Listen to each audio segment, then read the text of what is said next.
नमस्कार, मैं हूं डॉक्टर मधुप्रीता, आईवीएफ एवं टेस्ट ट्यूब बेबी कंसल्टेंट एवं स्त्री रोग विशेषज्ञ। और आज की वीडियो में हम बात करेंगे नेचुरल प्रेगनेंसी के स्टेप्स के बारे में। तो आइए सबसे पहले जानते हैं कि प्रेगनेंसी के लिए क्या चाहिए रहता है। प्रेगनेंसी के लिए सबसे ज़रूरी होता है पुरुषों में स्पर्म जो है उनकी मात्रा सही होनी चाहिए, उसका कॉन्सेंट्रेशन सही होना चाहिए एवं स्पर्म का बनावट सही होना चाहिए। जैसे ये हेड है, मिडल पीस है, टेल है, तो इसकी स्पर्म की पुरुषों में मात्रा, उसकी बनावट और उसमें गति अच्छी होनी चाहिए, स्पर्म की मोटिलिटी अच्छी होनी चाहिए। फिर हम देखते हैं महिलाओं में। तो महिलाओं में क्या इम्पोर्टेंट है, महिलाओं में ज़रूरी है कि यूट्रस सही होना चाहिए। यूट्रस यानी गर्भाशय, उसकी लाइनिंग, क्योंकि यहाँ पे प्रेगनेंसी रुकनी है।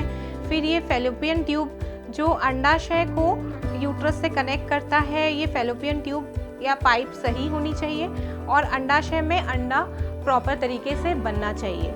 इसके अलावा स्त्रियों में ज़रूरी होता है हार्मोन की मात्रा। हम कुछ हार्मोन्स देखते हैं स्त्रियों में, लाइक थायराइड हार्मोन देखते हैं, फिर प्रोलैक्टिन हार्मोन देखते हैं। तो इन हार्मोन की मात्रा प्रेगनेंसी अगर चाहिए तो सही होनी चाहिए। तो क्या होता है, जैसे ही किसी भी महिला की पीरियड्स आते हैं, उसके बाद उसके मेंसेस के बाद उसके बॉडी में कुछ चेंजेस होते हैं। बॉडी तैयार होती है प्रेगनेंसी लेने के लिए, उसके शरीर में ब्रेन से कुछ हार्मोन्स रिलीज होते हैं और ये हार्मोन एक्ट करते हैं यूट्रस में यानी गर्भाशय में एवं अंडाशय में। अंडाशय में एक्ट करके वो जैसे पीरियड्स के साइकिल्स, जैसे 10th डे होता है, 12th डे होता है, तो करीबन 12 to 14 डे में अच्छा फॉलिकल बनता है और फिर फॉलिकल बनने के बाद अंडाशय से अंडा रिलीज होता है।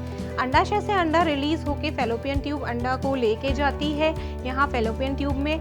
अगर उसी दौरान अगर महिला और पुरुष का सही समय में संबंध ठहरता है तो स्पर्म यहाँ से एसेंट होते हैं और ट्यूब में यहाँ पे फर्टिलाइजेशन होता है। और फर्टिलाइजेशन होने के बाद एम्ब्रियो बनने के बाद एम्ब्रियो यहाँ से गर्भाशय में आके एंडोमेट्रियम के टच में आता है। तो जैसे ही एम्ब्रियो एंडोमेट्रियम के टच में आता है, उनके बीच सिलेक्शन होता है और अगर एम्ब्रियो अच्छा है तो वह जाके एंडोमेट्रियम में इम्प्लांट हो जाता है। एक बार इम्प्लांटेशन हो गया तो फिर यहाँ वैस्कुलैरिटी बढ़ेगी और प्रेगनेंसी आगे चलेगी। तो इस तरीके से प्रेगनेंसी रुकती है, यह पूरा प्रोसेस है। और इस प्रोसेस में कहीं पे भी रुकावट अगर आती है तो प्रेगनेंसी रुकने में दिक्कत आती है।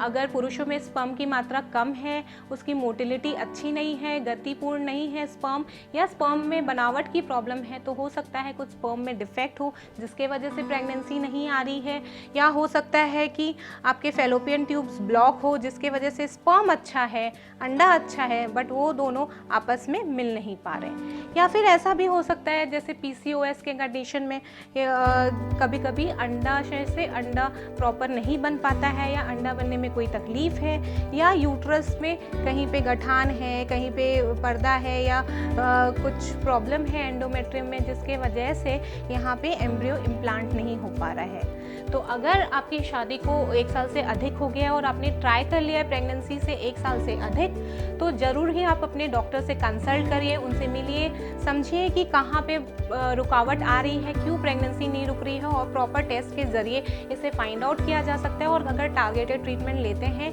तो प्रेगनेंसी रुक सकती है। इस वीडियो में हमने जानकारी ली प्रोसेस ऑफ नेचुरल प्रेगनेंसी, और अगर इसके बारे में आपको अधिक जानकारी चाहिए तो आप हमें ईमेल कर सकते हैं एवं कमेंट बॉक्स में आपके कमेंट डाल सकते हैं। धन्यवाद।